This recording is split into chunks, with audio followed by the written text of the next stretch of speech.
We are used to being afraid of loud noises, screams in the night, sudden bangs, the screech of brakes. But real fear is born in silence, in that very quiet when you are alone in your apartment and suddenly realize that there is someone behind the wall, and that someone is also very, very quiet. I live alone. I work from home. For me, silence is not just a comfort, it is a necessity. So when I moved to this residential area, to a typical prefab apartment building, I was happy. I can hardly hear my neighbors. To my left lives a family with a child. I only hear them during the day when the little one is running around. To my right is an empty apartment that is being rented out, but above me lived him.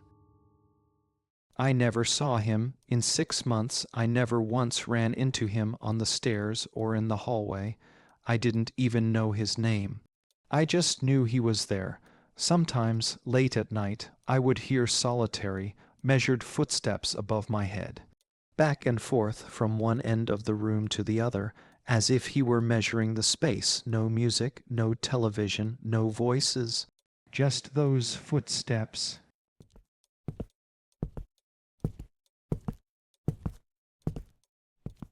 At first, I didn't pay any attention. It could have been insomnia, but then I started to notice some strange things. One evening I was preparing dinner. It was around 9 o'clock. I dropped a fork on the floor. And at that very moment, upstairs, right above my kitchen, I heard the exact same sound, as if someone else had dropped a fork. I froze and listened. Silence, coincidence, I thought, but a chill had already run down my spine. A couple of days later, I was watching a movie and laughed out loud at one point. And then I heard a short, dry cough from above, just once, as if someone had choked, or as if they had reacted to my laughter. I turned off the TV. My heart began to beat faster. I sat in complete silence for about 10 minutes. Nothing, just the ticking of the clock on the wall.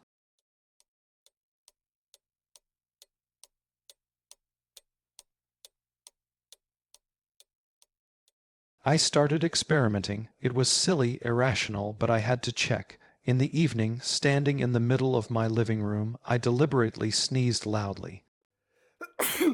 And then, from above, there was a sound as if someone had abruptly pulled back a chair. Not just moved it, but pulled it away from the table with force. I understood. He wasn't just living above me. He was listening to me, every step I took, every sound I made.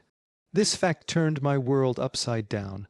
My home, my fortress, was no longer mine. I began to feel like an exhibit in a terrarium. I started walking on tiptoes. I tried not to drop things. I stopped listening to music. I whispered on the phone. The silence in my apartment became oppressive. I constantly listened to the ceiling, waiting for a reaction to my every move. Sometimes, in complete silence, I could hear him moving, very quietly, not footsteps, just a faint rustling sound, as if someone were crawling across the floor on their knees, or just lying on the floor with their ear pressed against the parquet. My paranoia grew. I taped the ventilation grills shut with duct tape. I thought he might be listening through them. I stopped inviting friends over, afraid he would hear our conversations. I became a prisoner in my own home. One night I couldn't take it anymore, insomnia, nerves on edge. I decided to let him know that I knew about him. I went to the wall in the bedroom that was next to the heating pipe and knocked 3 times with my knuckles. And I froze in anticipation.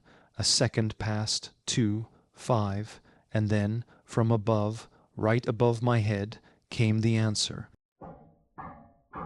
And then silence, but this silence was different. It was ringing, tense. It was the silence before a predator pounces.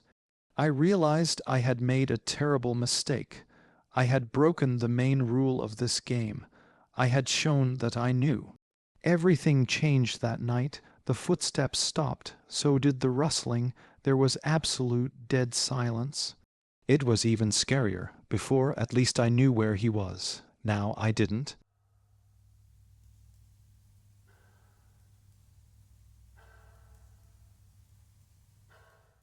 A week passed. I was starting to calm down. Maybe I scared him off. Maybe he moved out. On Friday evening, I came back from the store with groceries.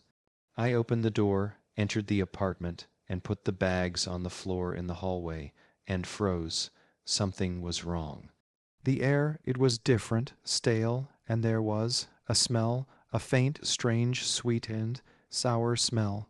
I slowly walked through the apartment. Living room, bedroom, kitchen, everything was in its place. The windows were closed.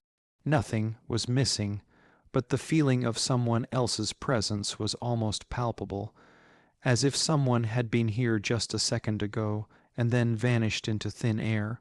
I checked the lock on the door. It was locked tight, just as I had left it. I walked around the apartment again. I looked under the bed, in the closet. No one. I'm going crazy, I muttered, and then my gaze fell on the floor. Near the baseboard, in the corner of the room, I saw a small, dark crumb. It looked like dirt. I bent down and saw a second one, and a third. A thin, barely noticeable trail of tiny specks of dirt led from the front door to the ventilation grill on the ceiling. My heart stopped. Ventilation. He wasn't listening through it. I rushed to the door.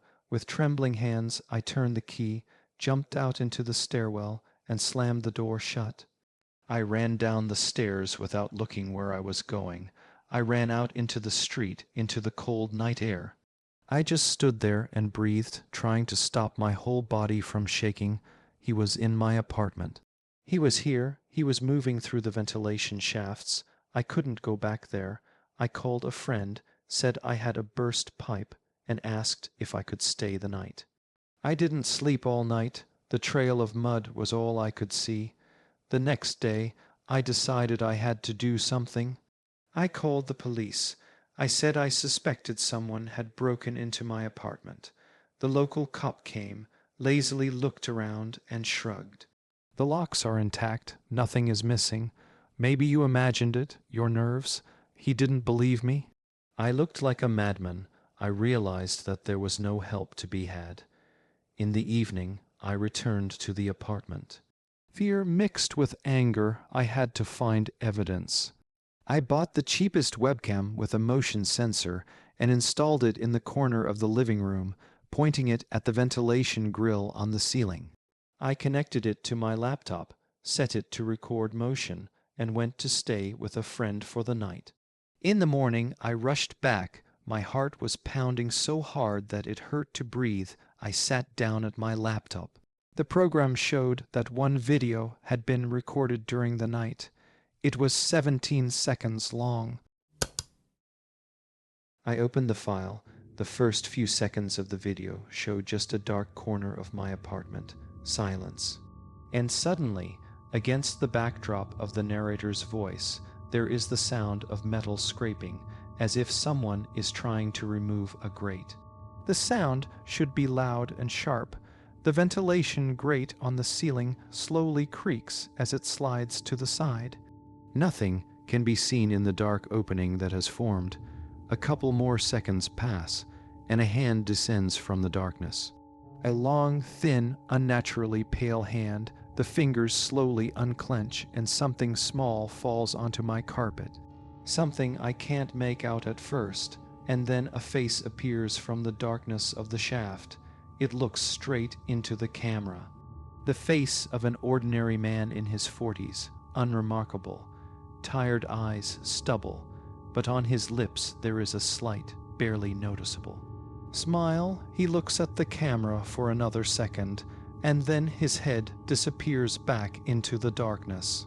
The grate clicks back into place with the same grinding sound. End of recording. I sat there, frozen. It was proof, but I was concerned about something else. What had he dropped? I rewound the video. I stared at that frame over and over again. A small object had fallen onto the carpet. I jumped up and ran to that spot. Something dark was lying on the light-colored carpet right under the vent. I picked it up carefully. It was a fork. My fork. The one I dropped over a month ago, perfectly clean, polished to a shine, and then it hit me. He wasn't just listening. He was collecting the sounds of my life, and today he started giving them back. I looked up at the ceiling. What would he return next? My laughter, my cough, my tapping on the pipe. Suddenly, my phone vibrated. A message from an unknown number. I opened it. The message contained a single photo. It was my bedroom. My bed and me sleeping in it. The photo was taken last night from the ceiling, straight from the ventilation shaft. And under the photo was a caption, 2 words. Now it's my turn.